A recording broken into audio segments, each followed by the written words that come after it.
এই মুহূর্তে সরাসরি নজর রাখবো সাংবাদিকদের মুখোমুখি যাদবপুর বিশ্ববিদ্যালয়ের উপাচার্য। সার্টিফিকেট আজকের ডেটে আমি ভাইস চ্যান্সেলর হিসাবে যেন করি এবং কনভোকেশনটাও ভাইস চ্যান্সেলর হিসাবে যেন করি, তাদের রিকোয়েস্টটা আমি রেখেছি।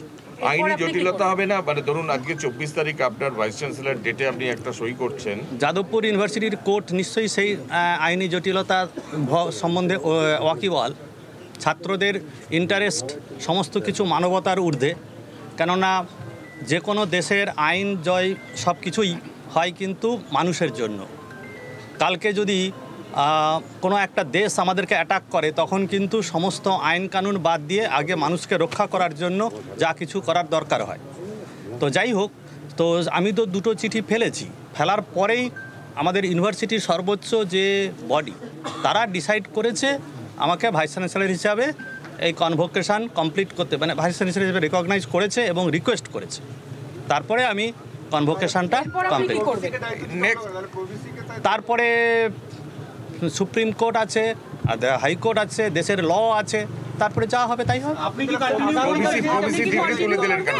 অ্যাজ পার ল, আপনি কি কন্টিনিউ করবেন? অ্যাজ পার ল। আপনি কি ওই গভর্নরের চিঠি অ্যাকসেপ্ট করেছেন? না, অ্যাকসেপ্ট করিনি। তো কেন অ্যাকসেপ্ট করব কি করে? আমাকে একটা অর্ডার বেরিয়েছে, অ্যাকসেপ্ট করা না করার কি আছে? আমি বলুন আজকে সমাবর্তন ন্যায় হলো, সমাবর্তনের পরে আপনি কি উপাচার্য হিসেবে কন্টিনিউ করবেন? এরপর আপনার ইয়েটা কি, স্টেপটা কি উপাচার্য হবে? হিসেবে আমার স্টেপ হচ্ছে কি, দেখুন স্টেপ হচ্ছে কি এক মুহূর্ত পরে কি স্টেপ সেটা এক্ষুনি বলা যায় না। আপনি বলছেন তাহলে আপনি কনভোকেশনটা অ্যাটেন্ড করেছেন, তো তাহলে প্রভিসিকে দায়িত্ব দেওয়া হলো কেন? প্রভিসিতে আমি ওপেন করার পর সে তো যে কোনো সময় চ্যান্সেলরও যখন ওপেন করে তারপরে কাউকে বলে এই কাজটা করতে, সেটাই তো চ্যান্সেলর স্যারের অনুপস্থিতিতে ভাইস চ্যান্সেলর এটা করে। তারপরে তিনি বাকি কাজটা প্রভিসি স্যারকে মানে ডিগ্রিটা হ্যান্ড ওভার করতে বলা হয়েছে এবং সেটা কোর্ট থেকেই আমাকে বলা হয়েছিল। আপনি কি মনে করছেন এখনো আপনি অন্তর্বর্তী উপাচার্য? আমি মনে করি আমি কি অ্যাক্টের ঊর্ধ্বে? না, সে অ্যাক্টে অনুযায়ী কি মনে করছেন? অ্যাক্ট অনুযায়ী আপনারাই ইন্টারপ্রেট করুন। আচ্ছা, আপনাকে এটা আমরা ইন্টারপ্রেট পারি না। মানে তার মানে কি আপনি আপনি আপনি আপনি সবার, আমি সবার উপরে, মানে অ্যাক্টের উপরে, মানে অ্যাক্ট কি বলবে সেটাতে হয় না, আমি যেটা বলবো সেটাই অ্যাক্ট হয়ে যাবে। না, যে অ্যাক্ট বলে আপনি কনভোকেশন, আমি তো বলছি অ্যাক্ট যা বলবে তাই হবে।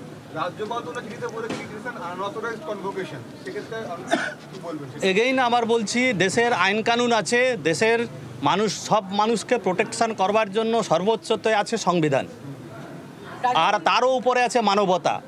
রাজভবন থেকে বলেছে আপনার বিরুদ্ধে তদন্ত করবে। আপনার স্যালারি টাকাটা নেওয়া হবে। কনভোকেশন টাকা, আরে বাবা দেখুন, আমার স্যালারিটা আমার খাওয়া দাওয়ার জন্য যতটুকু দরকার হয় ততটুকুই দরকার। স্যালারি যদি কেটে নিতে চায় নেবে। আর তদন্তের বিষয়? তদন্ত তো আমি নিজেই চাই তো তদন্ত হোক। কেন আপনি কোর্ট মুভ করছেন? কেন আমার এখানে ঢুকেই মনে হয়েছিল যে অনেক জায়গায় অসঙ্গতি আছে যাদবপুর ইউনিভার্সিটির ভেতরে, যে বহু সময় বলেছি। নেক্সট টাইম আপনারা দেখতে পাবেন, তদন্ত হলেই দেখতে পাবেন কি কি অসঙ্গতি আছে। যদি উনি তো তদন্ত করবেন বলছেন? হ্যাঁ আপনার বিরুদ্ধে আচ্ছা, করবে তদন্ত, তো যে কারোর বিরুদ্ধে করা যায়, তদন্ত তো যে কারোর বিরুদ্ধে করা যায়। এখন তো ছুটি পড়ে যাবে, 1 জানুয়ারি থেকে বোধহয় 2 জানুয়ারি থেকে খুলবে, সেদিন কি আপনি দপ্তরে আসবেন? সেটা তো সেদিনই বুঝবো, তারপরে তো অনেক সিচুয়েশন চেঞ্জ হয়ে যাবে। শিক্ষা দপ্তর বলেছে যে এই অপসারণ একেবারে অবৈধ, এই নির্দেশিকা দিয়ে তারা একটি বিজ্ঞপ্তিও জারি করেছে, কি বলবেন? সেটাও তো বলছি অ্যাজ পার ল, ফাইনালি সবই তো ল অনুযায়ী হয়, তাই না? এরপরে আপনার কি মানে আপনার মানে স্টেপটা কি হবে? আপনি কি আমার